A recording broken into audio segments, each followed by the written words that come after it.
Hi, my name is Josh Weaver, and I'm in the 2020 Foundations of Leadership course. In this video, I'll be attempting to cover my capstone project. I've chosen to do it on the store reset project. And just to give you a quick overview of what that is. It was a 6-month project to reset right around half of our retail space. My involvement in that project was getting the work done. I wasn't involved as much in the planning, but making the work happen. We did it with a team of 3. That was a nice number for us. Did a lot of one section at a time, and 3 was a great number, 1 out at a time, that we could all work effectively but not be on top of each other. And we did it night shift hours. With what we all got involved in, tearing aisles down, moving product, it worked better to do that at nighttime rather than during the day, trying to work around customers and that type of thing. Night shift was much more effective from that perspective. Just to give you a little bit of an idea of some of the main areas we were looking for to improve with this project. This is a layout of our store, mainly our retail space here. If you notice over along the right-hand side here, there's a number of aisles that run horizontally instead of vertically. And one of the things we noticed was that with our customer flow tended to turn and head to the back there, and tendency wasn't to branch out into those other aisles of the store there. It tended to be a little more of a stagnant area. Another thing, our main power tool brands were squeezed into a fairly tight area. Mainly there was room for just displays and not so many kits and tools that the customer could pick up and put in their shopping cart. And jumping to our new layout, as you notice here, we brought all the aisles into consistent layout with the rest of the store. And our hope is our customer foot traffic will travel entirely down to the end and experience the entire width of our store. Another neat thing with this is right in the decompression zone as they enter the store, they can see from one end to the other. That's another awesome thing about it. We put an area for our Honda equipment. Honda's been a brand we brought in the last few years. It's done very well for us, so we cut out some space for that. And we have over 3 times the retail space for our main power tool brands. They each have their segregated section, which improved a lot from all the bigger items being mixed together in one section. Another awesome thing we did was put up Hypermax racking. You can see here it goes up over our displays. We can keep product, back stock, whatever it is out there. We had a mezzanine in the back previously where we kept a lot of our back stock, so it was great to be able to bring it out, get it up over the aisle, right out there in the aisle. It definitely made it a more efficient program for our stock and back stock handling that. Getting into my world a little bit more, some of the launch challenges that we faced. Adjusting to night shift schedule was definitely a challenge. Working nighttime, there's a time normally where you normally go to sleep, and those first couple of weeks, the stress of the workload and through those night hours took some muscling to get through that. Assessing skills of my team, what are they good at? Matching talent to task, working with that. Creating team vision. Taking 15 minutes at the beginning of the project to get them on board with what we're doing. Have 3 people looking out for the good of the project, working towards a goal of vision rather than just personally myself. And teaching merchandising skills. Unfortunately, we didn't have any prep time before we started the project to work on teaching merchandising skills, so we got into that. And I had to do that along the way. Just a few of them here. Racking setup was one.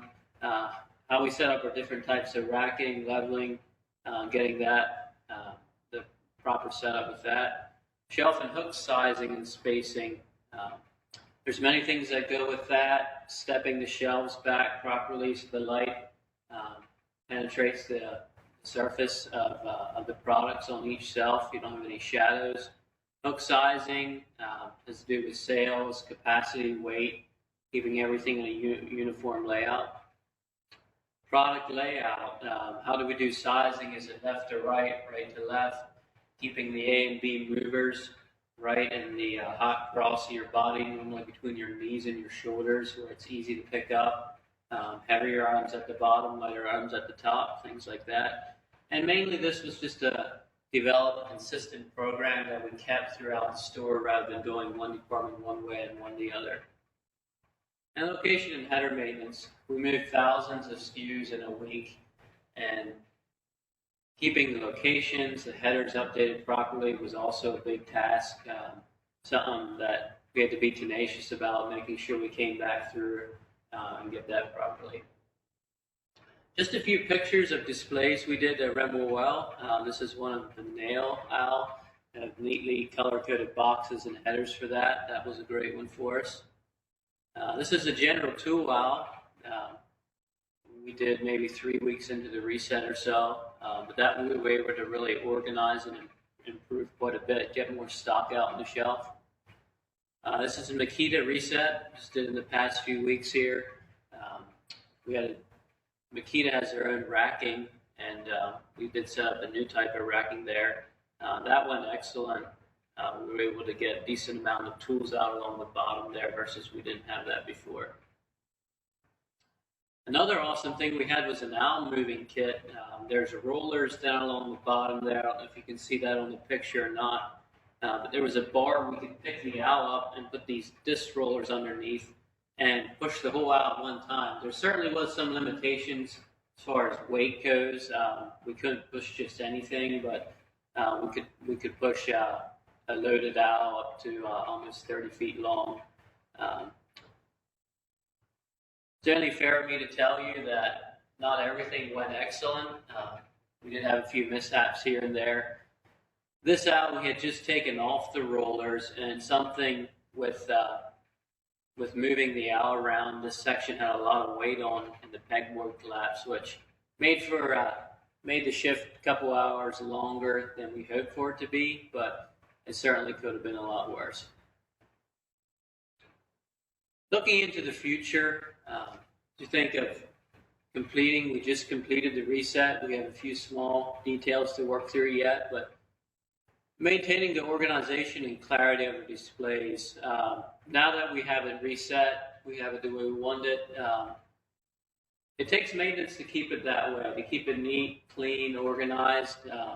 We get a lot of new items every month, sometimes dozens every month. And as we work those in, how do we keep it neat, keep things from getting pushed out of order, creating unity between departments and how items are merchandised. One thing we work through is some departments display their sizing left to right, some right to left, and how do we keep that all the same to create the best shopping experience for the customer? And some ideas for this are to have everything channeling through one person who works with the buyers, the department supervisors to work those items in, taking 20 minutes to rework a new item in rather than 5. And effective program for price updates in multiple hook situations. One thing we did allow through the reset was multiple hooking. It was something sold a lot, and we had the room. We put 3 hooks up for it. And as we print out our price updates, currently our system only spits out 1 header sticker. So that becomes quite an issue when you have an owl with quite a few hooks with the same part number on.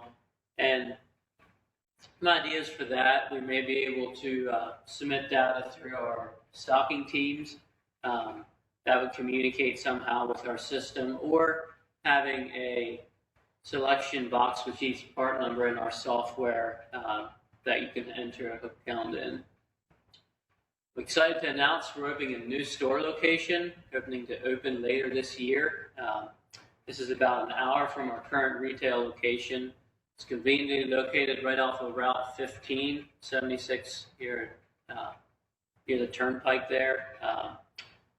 I'm planning to move to the new store, and I'm excited to join the leadership team there.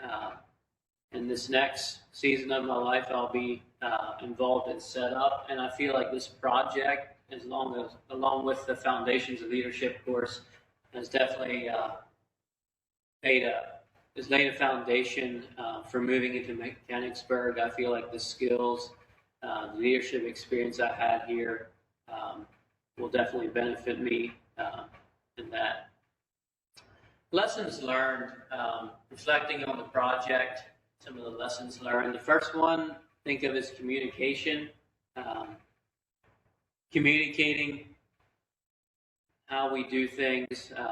I can think of many times where I did not take the time to communicate properly, and we ended up having to redo something, take it apart again, things like that. Effective training builds team capacity. I failed to take the time, I think in the first couple months from the get-go, to take 15 minutes before the project to bring them on board, rather than having them follow just task by task instructions, but not really having a vision for what's going on. And I believe taking the time to train long-term builds your team capacity. Collaborating and creating team vision before projects, it links a little bit with training, but just getting them on board. Three guys looking out for the good of the project, with a vision to get it done in excellence. Dealing with performance issues before they deflate the team. I had some performance issues from the start, and I failed to deal with them properly. I kept pushing them under the rug, hoping it would go away, but over time, I felt myself becoming more and more frustrated, to the point where I addressed it, and the response from that was very rewarding. The response was great, and so I think of the last couple months of the reset, definitely feel like the team has been very engaged, and I feel like we do have growth opportunities yet, but it's been a blessing. That's all I have. I want to thank Glenn Zimmerman, my mentor, for mentoring, and helping me out with this presentation. I know I did go through it pretty quick, so if you have any questions, feel free to send me a message in the discussion board. I'll be happy to answer that for you. I want to wish you blessings on your leadership journey through 2021 and beyond. And in closing, I leave you with one of my favorite quotes from the course. We might impress people with our strengths, but we connect with people through our weaknesses, by Greg Rochelle. Thank you and take care.